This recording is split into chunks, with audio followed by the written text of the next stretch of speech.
let's rank the best quarterbacks the Niners have had since 1979, starting with the best of all time, which clearly is Steve Young. Just kidding. But I'm a Steve guy. Hold on. Yeah. We're going to say number 1 is Joe and number 2 is Steve. Can we make an argument that Steve is better than Joe, or is it useless? Because let me say one thing, Iggy. Steve thinks he was better than Joe. I think Steve's a better athlete than Joe. I think you could do more with Steve as a play caller. Yeah. I think he had a better arm. I think he was faster. I think he was bigger. Joe had legendary moments of spontaneous genius. And we're going to come back to that phrase a little later. I don't know that Steve had the spontaneous genius that Joe had under the highest of the pressure situations. You'd have to tell me. But in terms of just like physical skill sets, it's Steve. Yeah. First of all, Joe won 4 Super Bowls. Correct. He did. Steve won 1. He did. So I think that puts Joe ahead. But if Steve had gotten to play in his 20s on that team like Joe did, I didn't ever see Joe play. I wasn't. If Steve, you can't do the if. He didn't. You can't. You can't do the if. You can't do the if. All right, let's go Joe 1. Let's go Joe 1. Okay, Joe 1. What Joe had for me, he had 2 things over Steve. 1, Steve was, I would call, an emotional quarterback, hot. And I think that he would get real worked up before games. He's a passionate guy, and I think it worked against him. Almost like a safety. Yes. Yeah, almost like John Lynch. Yeah.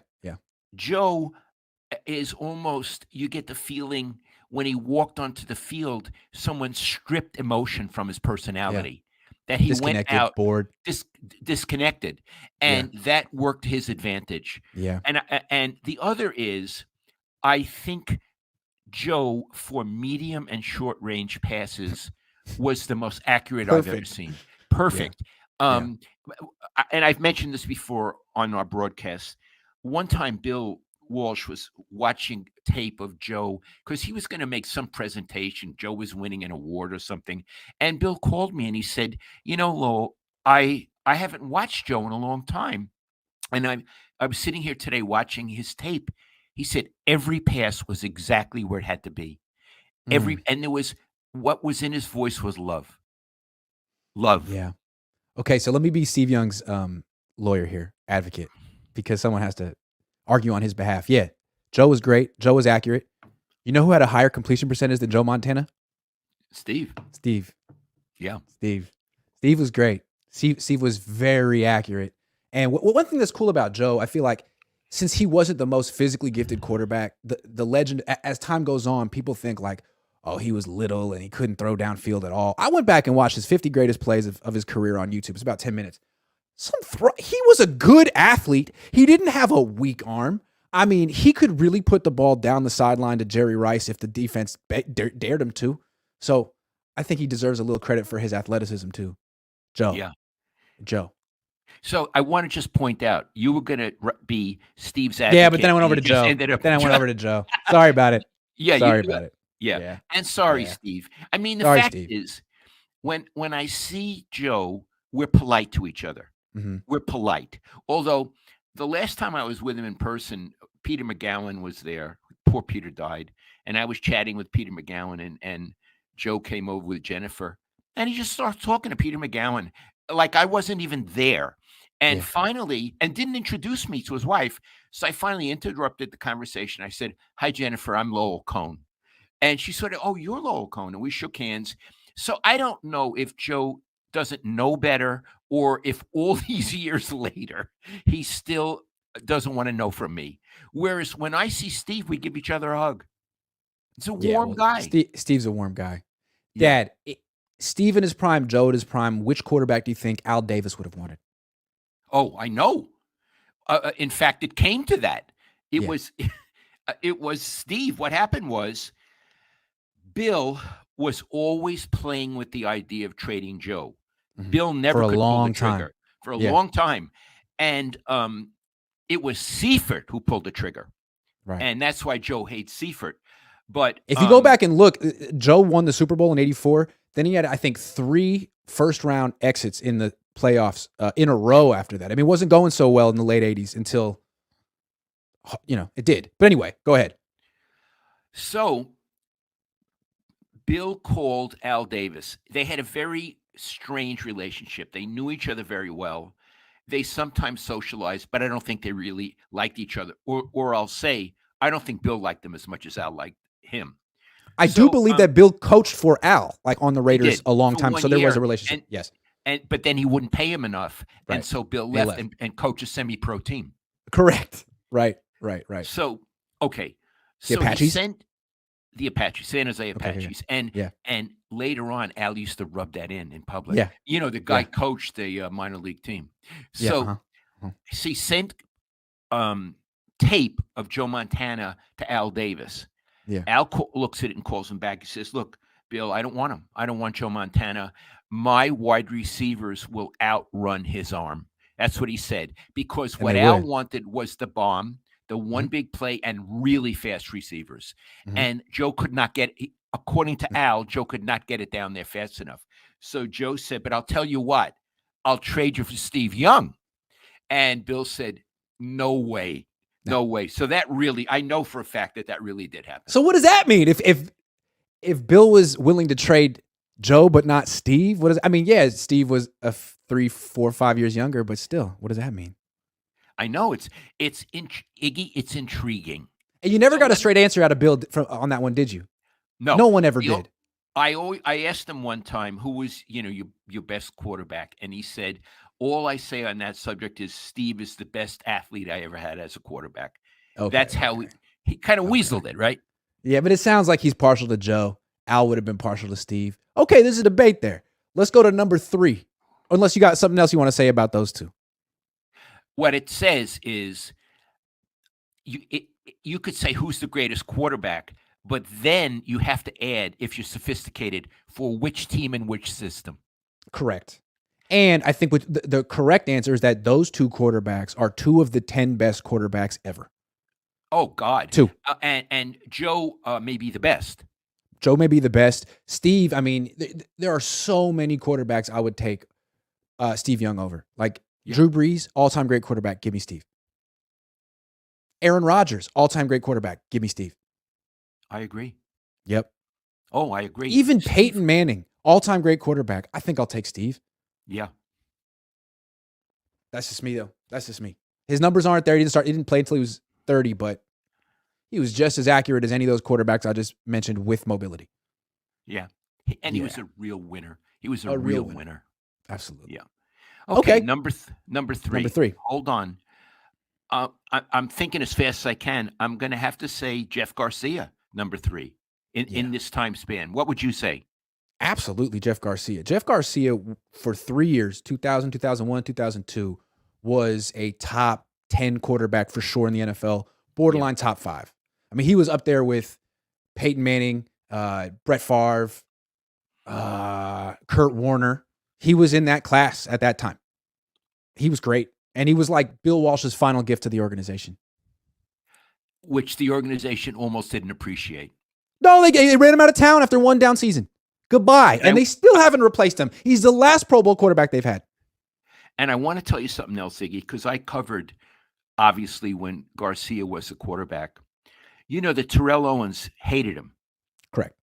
He hated every quarterback he played with. Yeah, but here's the thing.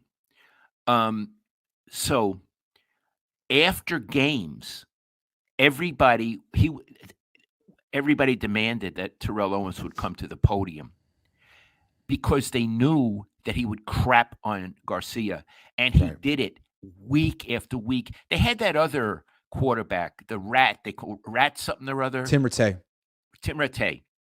He was saying that, and he was saying Terrell Owens after games that the Rat should be our quarterback. Wow. And here you have Jeff Garcia. So what I want to say is the organization did not do well by him, and I think Erickson was the coach. Erickson should not have allowed Terrell Owens to go up and say that stuff. You're not going to the podium today, T.O. Yeah. And, I don't get to vote for the Hall of Fame, and that schmuck made it in. from that alone, I wouldn't want him to be in because he was a never a disruptor. team player. It's the Yeah, ultimate team sport. He was never a team player. Like no, the least team player I've ever seen. I yeah. think there should be a consequence for that. Anyway, Well, I wouldn't have voted him in I wouldn't have either, because even though he was a me guy, not a team guy. End of story. yeah, End of story, deal breaker. He was and how great when he was young and Jerry Rice was on the team and he kept T.O. in check. He was maybe the best number 2 wide receiver I've ever seen. But once Jerry left and T.O. became T.O., it was over. yeah. He was a bad influence. Anyway, we don't need to go there. Jeff Garcia, number 3, Pro Bowl quarterback. Walsh found him. He was small like Purdy, but he was a big, strong. He was strong.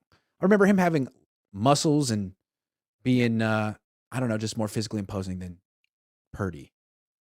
So, And again, he was a mobile guy too. you could talk to. Yeah. If I asked for an appointment with him, we would sit in a room alone and talk. I don't know when this changed that you can't sit alone with a goddamn quarterback. But Jeff Garcia was, I'm going to put it like this. He was a normal person. And Iggy, you know from me about an athlete, normal is the best adjective. It's Yeah. the highest Yeah. praise. Yeah. Yeah. Alex Smith was normal. Alex Smith. Yeah. Yeah, we'll get there. So again, with Jeff Garcia, he missed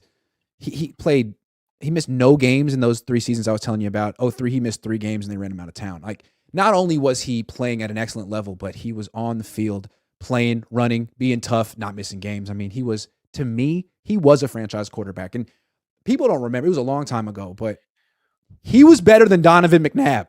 McNabb was Andy Reid's quarterback at the time. And Andy Reid won a lot of games with Donovan McNabb, who was a good quarterback. Garcia was better. He was just as mobile, if not more mobile. He was more accurate. He was better, in my opinion. Yeah. Bill Walsh did not like Donovan McNabb. I told you the line. He said, Yeah. Lowell, when I watch this McNabb play, he's a different quarterback on every throw. He doesn't have the same throwing motion. I can't have a guy like that. Oh, he was very down on McNabb. Yeah, and if you look at McNabb's numbers, he was completing 57% of his throws, 58% of his throws, while Garcia was completing 63, 64, 65. Yeah. Anyway, Garcia was underrated. They ran him out of town. Who's number 4? Ooh. I'm tending to say Alex Smith, but you may be better at this than me. Who's the competition? Kaepernick? We're at the Kaepernick, Alex Smith, Jimmy Garoppolo level. Which one was the best of those 3? Well, I'm going to say Alex Smith. I'm going to say Kaepernick. Let's make our arguments. You go first. Okay.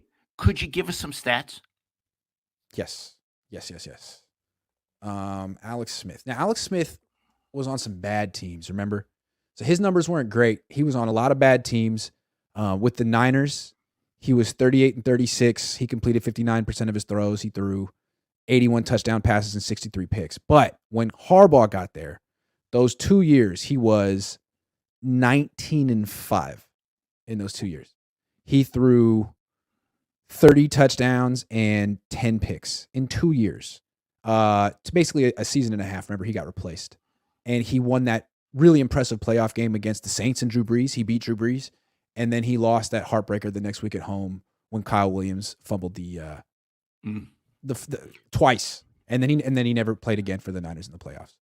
So you could argue he was very good. And what were Kaepernick's stats? Okay, let me get Kaepernick's stats. Now, Colin, again, he tailed off once Harbaugh left. But when Harbaugh was there for those 2 years, he was 17 and 6. In those years, he threw 31 touchdown passes and 11 picks. Very, very similar numbers to Alex Smith. The difference was in the playoffs, if you remember, Kaepernick was really good. He was 4-2 in his career. He had a 100 quarterback rating that first year when he went to the Super Bowl. He was just a devastating runner in the playoffs. I mean, he ran for 10 yards a carry in the playoffs, 500 yards in 6 games. He was very difficult to stop, even though he was an imperfect quarterback. Okay. I think you've made a very good case. Let's put Kaepernick number 4. Okay. Yes. What were you going to say? Last thing I'll say on Kaepernick, we've talked about it a lot with Walsh. He would talk about the limit of your offense. What is the limit of your offense? I think with Kaepernick, when he was at his best for those 2 years, there was less of a limit than with Alex. It was a higher careful. limit. It was yeah. Now, he never fulfilled all of his promise. There was a moment, I think, where a lot of people thought Kaepernick could be the best quarterback in the league, could become that. He never did. But the limit was, and that's why he was able to carry the Niners in playoff games in ways that Alex Smith couldn't and Jimmy Garoppolo never could, because they were limited. Fair enough. Yeah. I'll tell you why I'm going along with you. I'm putting him ahead of Alex Smith. I don't like Kaepernick, and I don't like him. He was very rude to the media. He was awful. But in addition, Iggy, he brought chaos and he did and rancor to the team. And it speaks very poorly of Chip Kelly. That to let that happen. Here you have a football locker room, and this guy is talking about the oppressor and, all the crap that he was talking about. It's supposed to be about football. It's supposed to be about football. Some of it was probably legitimate, about police brutality. I'm not arguing about that, but you don't do it in a football locker room. Go outside in the hallway. I believe that he polarized the team, that it became more about social unrest than about football. So I tend to grade him down the way I would grade Terrell Owens down, because they were negative influences in a football locker room. But on pure performance, I guess Kaepernick is better than Alex, although I don't think Kaepernick worked hard at his craft, and I think after a while he was a substandard quarterback. Yeah, where Alex Smith never, ever was. I mean, after he became good. That's fair. Yeah. But, Alex Smith's best years were with Andy Reid. How about that? After he left the 49ers. Right. And in fact, he did very well with Andy. He did very well with Andy Reid. Never really did much in the playoffs. He was limited. Let's talk about Alex Smith now. I think I would put, to me, so who would you put? I would put Alex Smith above Jimmy Garoppolo, because I think there's more. He was mobile. He was smarter than Jimmy Garoppolo. Like, Alex Smith could go to the line of scrimmage before the play and figure out what the defense was doing as well as any quarterback in the league not named Peyton Manning. He could do it. I agree. He could do it. I remember there was a game he went to Lambeau and beat Aaron Rodgers, essentially doing that. He just kept getting the Niners into the right play before the play started, and he just kept getting these long runs. It's like, hey, got to give it to Alex. Yeah. Right. Jimmy is not a bad quarterback. No, he's not. Jimmy is relentlessly mediocre. Yes. In every way. Mediocre. Relentlessly mediocre. And I don't consider Kaepernick at his best or Alex Smith at his best relentlessly mediocre.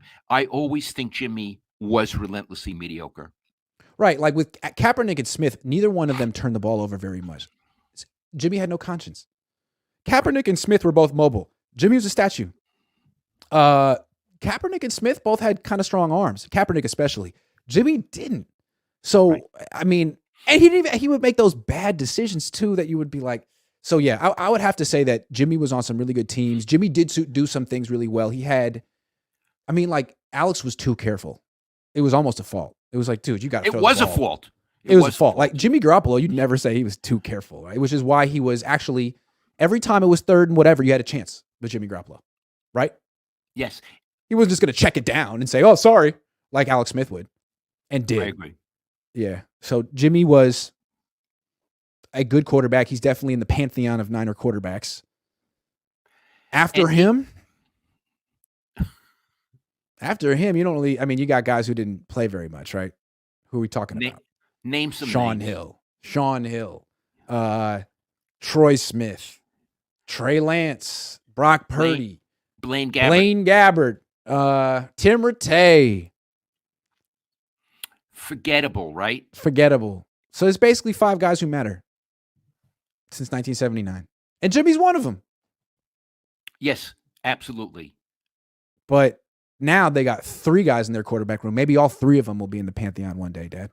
Well, here's what I want to say. It's true they don't have anyone now that can compete with those really good quarterbacks we've talked about. But the quarterback room is better. Yeah, if you have that quarterback room. If they combine forces. Except I'd have to think when they had Joe and Steve in a quarterback room, that was a pretty good quarterback room. And Steve Bono in there too, who could Steve really Bono. play. Yeah, He won games, right? Absolutely. Yeah, that was a pretty good quarterback. And but it's interesting. Bill never said to me, Lowell, what you need to have is a quarterback room. All the hundreds of hours we spoke, he never talked once about the quarterback room. One more thing that Jimmy Garoppolo was mediocre at best at doing: staying healthy and playing through injuries. He did it sometimes, but other times, that's a huge requirement of a starting quarterback in the NFL. Yeah. Playing the game. Yeah. Well, you know who his coach was? That's right.